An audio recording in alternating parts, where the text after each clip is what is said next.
شما خدایین؟ آره، من خدا هستم. پس الان چه اتفاقی میفته؟ من میرم بهشت یا یه چیزی شبیه جهنم؟ هیچ کدوم. معنای زندگی، دلیلی که من این جهان رو خلق کردم برای تو بود که بالغ تر بشی. منظورت نژاد انسانه؟ میخوای ما بالغ بشیم؟ نه، فقط خودت.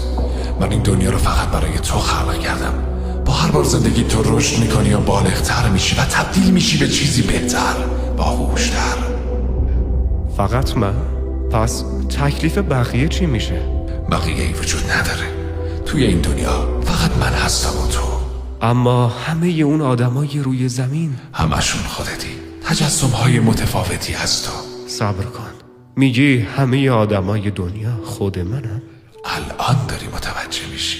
پس به هر کی که کمک کنم در واقع به خودم کمک کردم.